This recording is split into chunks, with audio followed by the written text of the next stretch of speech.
guys. I hope you had a great spring break and you enjoyed your time with your family and you're ready to get right back into finishing out the school year. I sure do miss seeing you guys each day. I'm disappointed that I won't be getting to see you every morning. I love your class, enjoy you guys, and I miss you all. But we will get through this. At least we can still communicate this way. And I would love to hear from each of you. So let's get into our lesson for today, and we're just going to make the best of it. So you see that we're going to be starting our spelling list 22.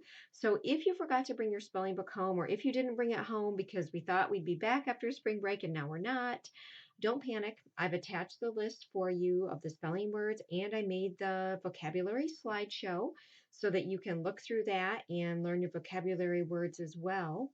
I'm just going to really quickly read through the spelling list so you know how to pronounce each of these words. Antiseptic, brevity, challenging, characterized, criticize, etiquette, notice the QU and notice the double T's in etiquette. Fallacy, number 8, this word that looks like horse d'oeuvre, that is hors d'oeuvre. You know, those fancy little snacks that people serve at parties or before a meal, they're called hors d'oeuvres. That's how you spell it. A very, very unusual spelling. So you will want to study that one. Incidentally, initiative, millennium. Notice millennium has 2 L's and 2 N's. Moral, prairie, realize, resources, severely, souvenir, stubborn, tragedy, and vacillate. So make sure you're studying over those. We'll have a quiz next Tuesday. Make sure you also study over the vocabulary words and what each of those mean. And again, I've made the slideshow for you so that you can look at those and know what they mean, okay? All right, let's move on to our grammar for today. If you will take your grammar book and turn to page 279. Page 279. Today we're going to talk about distinguishing between the 3 kinds of dependent clauses. We've talked about noun clauses, adjective clauses, and adverb clauses. And we've also talked about how those clauses can begin with the same words. Some of them share the words that they begin with. So, how do we then determine what kind of clause it is? Well, of course, if you look at the function, what it's doing in the sentence, a noun clause is going to be doing a noun function. It's going to be acting like a noun. So a subject or a direct object or an indirect object or a predicate nominative or an appositive, something that a noun can do. An adjective clause is going to be describing nouns or pronouns. An adverb clause is going to be describing verbs, adjectives, or adverbs. But let's talk about some times when they can get confusing, okay?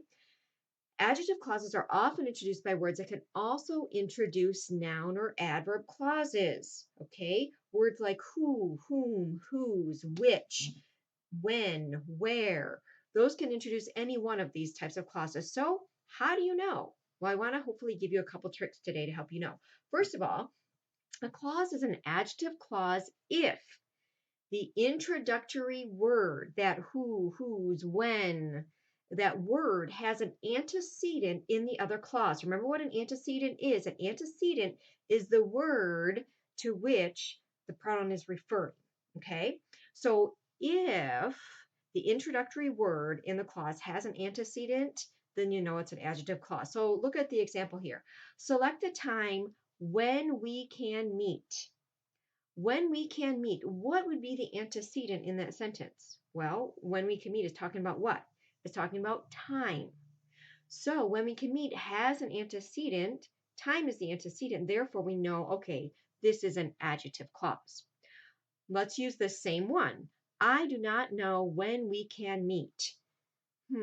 When we can meet, there's nothing that could be the antecedent, nothing that it's standing for, but I do notice it is answering I do know what when we can meet. It's answering who or what after the verb, so it's a direct object. So that's a noun clause. Let's look at this one. Same phrase again. We can meet when you have time. When you have time. Does it have anything that that's standing for? Is there an antecedent that's standing for that? No. All it's doing is describing the verb for me when we can meet. When we can meet, when you have time. So it started with the same word. All 3 of these started with the same word, but they each had a different function. This one was describing the verb, so it was an adverb clause. So look to see if there is an antecedent. If there is an antecedent, then it will be an adjective clause, okay? Another trick, an adjective clause can be confused with a noun clause that's being used as an appositive whenever the clauses are introduced by that. So here's my trick for you.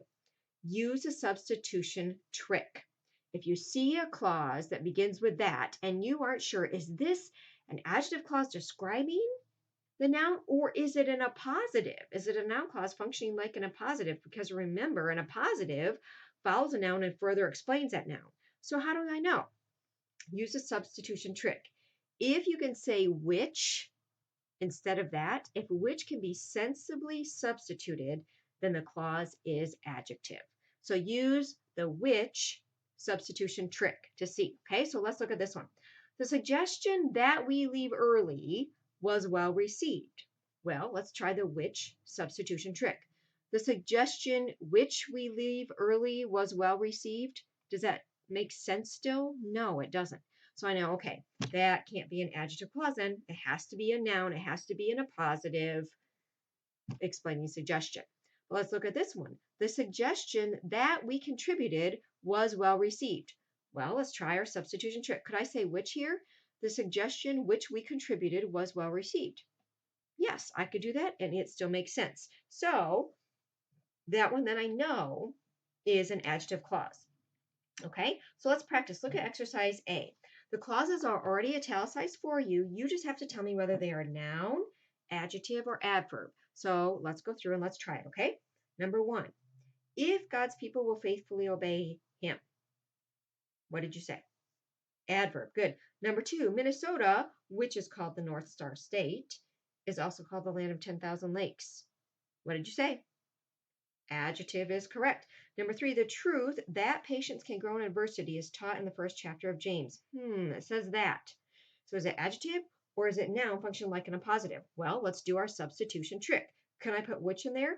The truth which patience can grow in adversity is taught in the first chapter of James. Doesn't really make sense, does it? No, it does not. So then I know that it is a noun clause. Number 4, the grand prize will be awarded to whoever enters the most creative composition.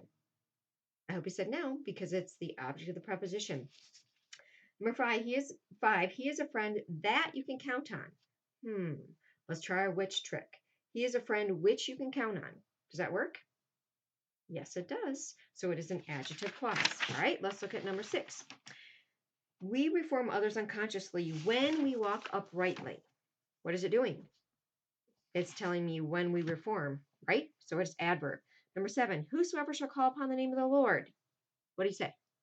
If you said noun, you're right. Number 8, he that has no cross will have a crown. Do the which trick. Did it work? Yes, so it is adjective. Number 9, when a man is wrong and won't admit it. What did you say? Adverb is correct. Number 10, the Greeks, who gained much mathematical knowledge from the Babylonians. What is it doing? It's describing the Greeks, right? So it's adjective.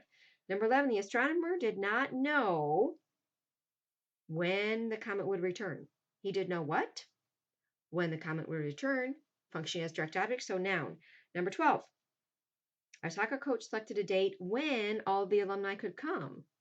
This time, what is it doing? Well, when all the alumni could come is describing the date, so it is adjective. Good. Exercise B. Now, this one, excuse me, sorry about that. Now, in this one, exercise B, you have to find the dependent clause, underline it, and then put in the blank noun, adjective, or adverb. So look for your clue words, okay? Look for your relative pronoun, who, whose, whom, which, that, or look for, I'm sorry, excuse me. Look for a subordinating conjunction. Words like after, although, as if, as soon as, because, since, when. Look for those, okay? Number 1, happy is the man that findeth wisdom. What'd you underline? That findeth wisdom, I hope. What'd you put in the blank? Adjective. Good. Number 2, what do you underline? I hope you underlined when we sleep at our devotions. And what did you put in the blank? Adverb. Good. Number 3, what did you underline? I hope what is said about people and things. What did you put in the blank? Noun, because it's the object of the preposition. Number 4, what did you underline? That opens the palace of eternity. Good. And it is adjective. It's describing key. And did you do your substitution trick? You could have said which opens the palace of eternity and it would still make sense. So adjective. Number 5, underline that crime statistics rise. And it is noun. If you tried the which substitution trick, it didn't work. So you would know it's not adjective, it's noun. Number 6, what did you underline? When it is glowing hot, and it is adverb. Good. Number 7, what did you underline? When one associates with vice, and it is adverb. Good. Number 8, what did you underline? I hope before wealth makes thee covetous, and it is adverb. Good. It was starting with a subordinating conjunction. Number 9, what did you underline? That conscience pays to guilt? I hope so. And what did you put in the blank? Did you do your substitution trick? Did which work? Yes, it did. So it is adjective. Number 10, what did you underline? Where thou livest, and it is adverb. Good job. Number 11, what did you underline? Whoever gossips to you, and it is noun because it's a subject. And number 12, you underlined. Ooh, this one was tricky. It did not have the introductory word. It was understood. It's an understood one. Now, did you see it? I hope you underlined we can bestow on others.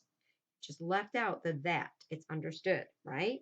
And it is adjective. Good, because it's describing gift. Good. All right, look across the page. Look at page 281. We're going to do one more thing today, talking about placing adverb modifiers. Remember, an adverb can describe a verb, an adjective, or an adverb. So there are a couple things we need to remember. If the adverb phrase or clause is modifying a verb, you can put it either before the verb or after the verb it modifies. Either one is fine, but be careful not to put it between two verbs that it might modify. It could modify either one, and we wouldn't know which one. So let me explain. Look at the first sentence. When you leave, please close the door. I'm modifying the verb close. I'm telling you when I want you to close it. So I'm putting it before the verb and it works. Or I could say, please close the door when you leave. Now I'm putting it after the verb that it's describing, but it's still clear. It makes sense. So you can put it either before or after. But if I have two verbs in the sentence, don't put the adverb in between because then it makes the sentence unclear. We don't know what it's describing. Look at the example. The coach said in Houston, we would have a double header. I'm not sure if the coach said it in Houston or if we are going to have the double header in Houston. It's unclear what the sentence means. So I can fix this one of two ways. I can either say in Houston, the coach said we would have a double header. Okay, then I know that the coach said it in Houston. Or I could say the coach said that we would have a double header in Houston. Well, now I know that our double header is going to be in Houston. It's more clear. So don't put the adverb clause or phrase in between two verbs when it could modify either one, okay? Now, if your adverb phrase or clause is modifying an adjective or an adverb, usually you put it after the word it modifies. So if it's describing a verb, it can go before or after. But if it's describing an adjective or adverb, it usually goes after. Chris was anxious, about her new job. That's describing what she was anxious about. My sister can sing better than I can. Okay, describing that adverb there, better. It's going after. And then number 3, rule of thumb, place adverb modifiers as close as possible to the words that they are describing. Otherwise, you get confusion. You get sometimes humorous sentences that don't mean or they are not saying quite what they mean. So look at my example. The pastor told how his wife had fallen from the pulpit. So the way this is written, apparently the pastor's wife was climbing on the pulpit and she fell off, which is very strange. Okay, so we have a misplaced modifier there. Really what it means is from the pulpit, the pastor told how his wife had fallen. So his wife had had a fall and he's going to tell about it from the pulpit. She didn't actually do the fall from the pulpit. Okay, does that make sense? So we're going to look at exercise A on page 281. All of these sentences have misplaced modifiers. They're in the wrong place. So I want you to circle them, draw an arrow to where they should go. So let's look at number 1. I saw a rainbow trout jumping as the sun came up in White River. So the way this is written, it sounds like the sun is coming up in the river, which I'm sure that is not happening. So circle in White River, and where are you putting your adverb? What is in White River describing? Well, it's telling me where the rainbow trout were jumping, right? So it should go after jumping. I saw rainbow trout jumping in White River as the sun came up. All right, number 2. I told mother that I would be late for dinner on the telephone. So the way it's written, I'm going to be eating dinner on the telephone. That's not what I mean. So I need a circle on the telephone, and where should I move it? I would suggest moving it to the front of the sentence because it's on the telephone is describing I. So on the telephone, I told mother that I would be late for dinner. Okay. Number 3, the runners discuss how to beat their rivals in the locker room. Well, hopefully the runners are not talking about beating up their rivals in the locker room. I hope not. So let's change that sentence around. So let's circle in the locker room. And where are you going to move it? Draw your arrow. Where did you put it? Hopefully you put it at the beginning of a sentence. In the locker room, the runners discussed. Or you could put it after discussed. The runners discussed in the locker room how to beat their rivals. Okay. Number 4, Caleb told us about the recent nuclear explosion in physics lab. Well, I hope there wasn't an explosion in physics lab. That would not be very good. So circle in physics lab. Where does it need to go? Where's your arrow? Okay, I hope you put it either at the beginning of the sentence before Caleb, or anybody put it somewhere else? You can put it after us. Caleb told us in physics lab. Okay. Number 5, she bought an old book written by Beatrix Potter in the used bookstore. So Beatrix Potter, who's not even alive anymore, was in the used bookstore writing a book. Interesting. All right, so what do you need to do? So circle in the used bookstore. Good. Where are you going to put it? I hope you put your arrow to the beginning of the sentence. In the used bookstore, she bought an old book. It's describing she, not Beatrix Potter. Number 6, I sewed a sari for my trip to India on my aunt's sewing machine. Wow. So the way this is written, you're going to take a trip to India on your aunt's sewing machine. That's quite an amazing sewing machine.